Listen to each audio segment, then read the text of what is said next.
চুপ করে হেলিকপ্টারে করে ভারতবর্ষ গিয়ে আশ্রয় নিয়েছেন। মিল আছে না অনেক? রাতের অন্ধকারে পাকিস্তানিদের কাছে আত্মসমর্পণ করে পাকিস্তানে চলে গিয়েছিলেন। এমন কথা যেন আমাদেরকে না শুনতে হয় যে বিএনপি খারাপ কাজ করছে। আওয়ামী লীগের পক্ষ থেকে অখ্যাত মেজর সেই দিন তিনি সেই কালুরঘাট চট্টগ্রাম থেকে পাকিস্তান সেনাবাহিনীর বিরুদ্ধে বিদ্রোহ ঘোষণা করে তিনি যুদ্ধ শুরু করেছিলেন।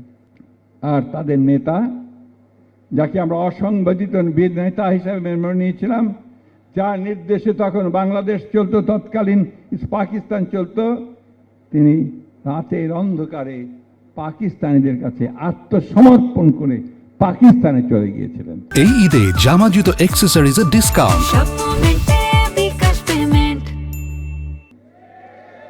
আর আওয়ামী লীগের সব নেতৃবৃন্দ তারা পালিয়ে ভারতে গিয়ে আশ্রয় নিয়েছিল। আর আমাদের লক্ষ কোটি মানুষকে অরক্ষিত রেখে কোনো দিক নির্দেশনা না দিয়ে সেদিন তারা পালিয়ে গিয়েছিল। বন্ধুগণ, আমাদের আজকের এই দিনের সঙ্গে কিছু মিল আছে। তাদের নেত্রী শেখ হাসিনাও জনগণের যখন তাড়া করেছে, জনগণ যখন তাদের পেছনে রুদ্ররোষে ছুটে গেছে, তখন তারাও সেদিন তাদের সেই দলের নেতা কর্মী সবাইকে অ্যাবান্ডন করে চুপ করে হেলিকপ্টারে করে ভারতবর্ষ গিয়ে আশ্রয় নিয়েছেন। মিল আছে না অনেক? মিল আছে বন্ধুগণ। এটাই হচ্ছে ওদের চরিত্র। ওরা যখন দেখে যে জনগণ ক্ষেপে উঠছে, রুষে উঠেছে, আর সামলানো যাচ্ছে না, তখন তারা পালিয়ে যায়। মানুষকে পুরোপুরিভাবে একেবারে অরক্ষিত রেখেই পালিয়ে যায়।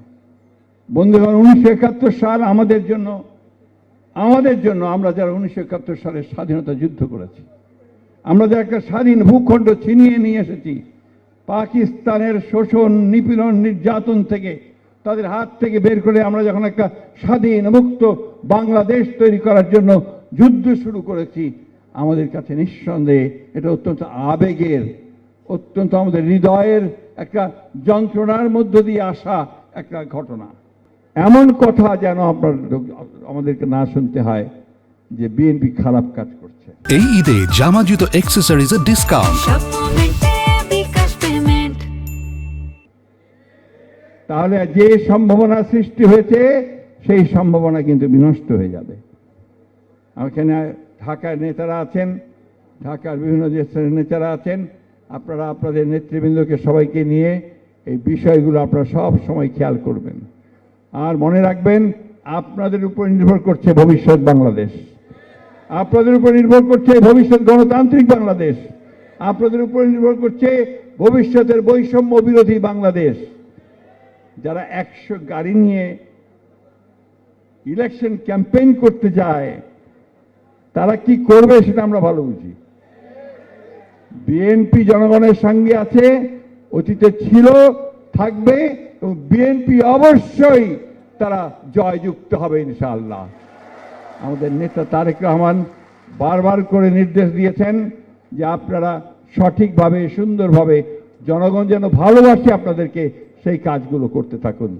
আজকে রোজার মাস, এই রোজার মাসে আসুন আমরা সবাই আল্লাহ তাআলার কাছে এই প্রতিজ্ঞা করি যে আমরা এখন এমন কাজ করব যে কাজগুলোতে জনগণ যেন বিএনপিকে সবসময় ভালো বলে, জনগণ বিএনপির কাছে আসতে চায়, সেই হিসেবে যেন আমরা কাজ করি।